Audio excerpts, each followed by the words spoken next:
Welcome back to the Global Impact Podcast. My name is Ali Midawi, and today's conversation is intentionally slower, deeper, and more educational than usual because what we're talking about does not benefit from shortcuts or surface level motivation. We're talking about self-esteem, not as a buzzword, not as confidence, and definitely not as something you either have or you don't have, but as a psychological system that shapes how you learn, how you relate to others, and how safe you feel being yourself. So for anyone listening with student mindset, whether you're in school, studying psychology, coaching, social work, or you're simply someone who wants to understand yourself better, this episode is definitely for you.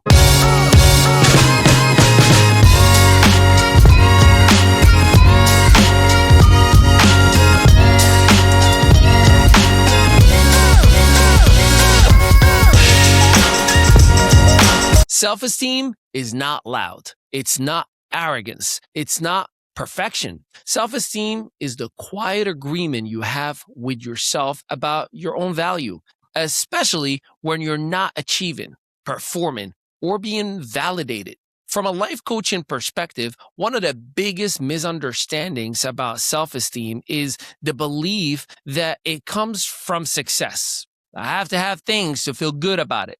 What actually happens is the opposite. People chase achievements in hopes that worth will follow. But when achievements become the condition for self-acceptance, self-esteem becomes very fragile. And from a psychiatric perspective, we know for a fact this pattern extremely well. Once self-worth becomes dependent on productivity or external feedback, the nervous system remains a state of evaluation. And this is important to understand. That's why social media is a multi-trillion-dollar industry. The brain is constantly scanning for approval.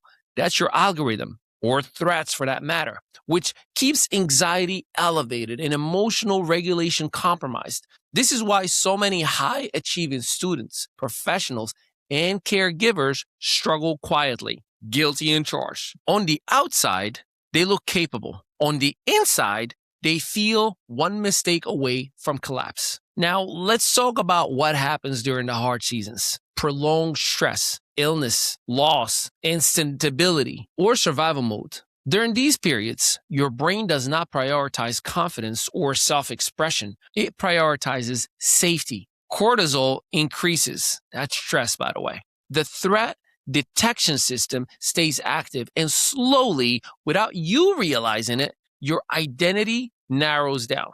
From a coaching lens, I often tell people this. You didn't lose yourself during hard times. You adapted. You became who you needed to be to get yourself through. And that adaptation, while it is necessary, can later feel like a disconnection from who you really are. Psychiatrically speaking, we see this as a protective response. The brain limits emotional exposure to reduce pain.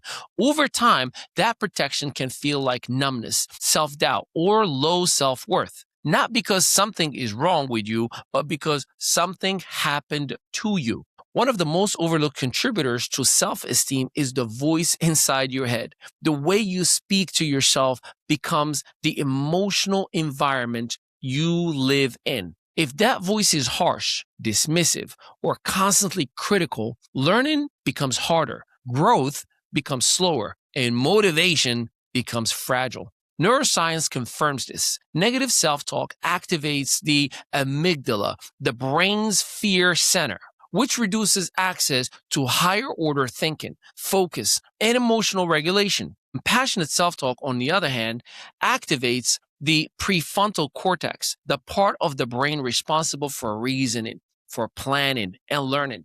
This is why gentleness is not weakness. It's a neurological strategy for growth. And this matters even more during illness, grief, or major life stress. When someone is navigating serious health challenges, whether personally or as a caregiver, identity often takes a hit. Confidence drops. Control feels lost. Many people silence their emotional needs because they don't want to be a burden. From a coaching perspective, this is where permission to be human becomes essential.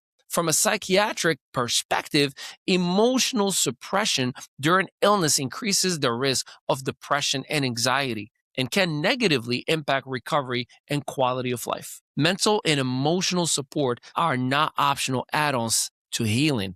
They are part of the treatment. Another concept that deserves more education is negative self-talk.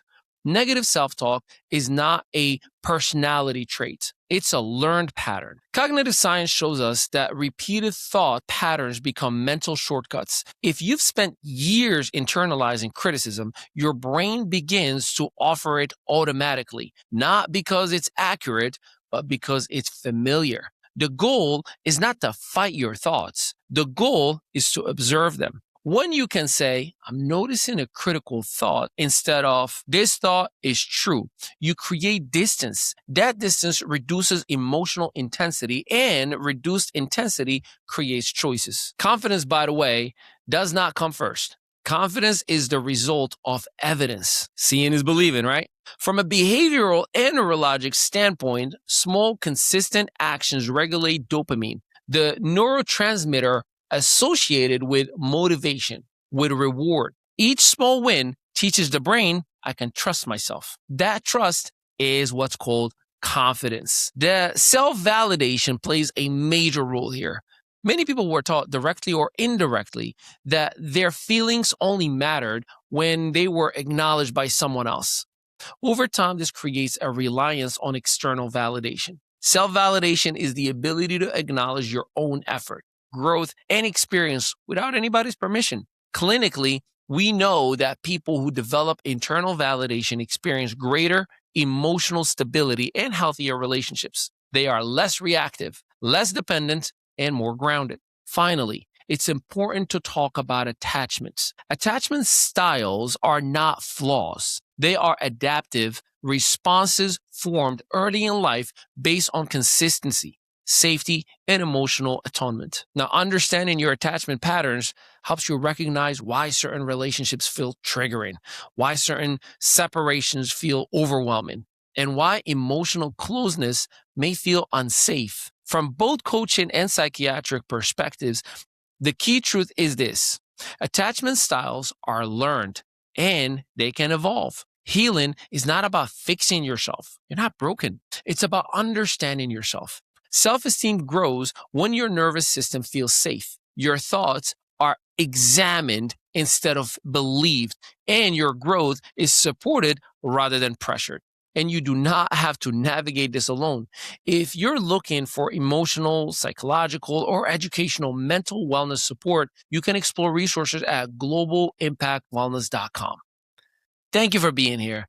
Thank you for learning with us, and we'll see you at the next episode of the Global Impact Podcast. I just want to say to you that sometimes when life show up and we feel depressed, we angry, we frustrated, we confused, we having suicidal thoughts, we dealing with mental health issues, challenges, and demons, I want you to know that I've been there. I'm that person. I had them issues. I had them challenges. I went through all of those struggles, man, to try to get my mind clear, get my spirit right, get my heart right, man, get focused back on life.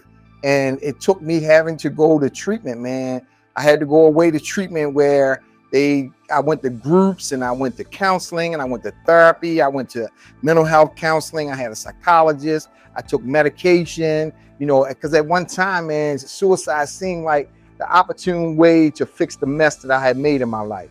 But because I heard someone say that treatment is available and that treatment worked, that I gave it a shot, man. I gave it a chance, and I decided to go into a treatment facility, man, where some people was able to love me until I learned how to love myself.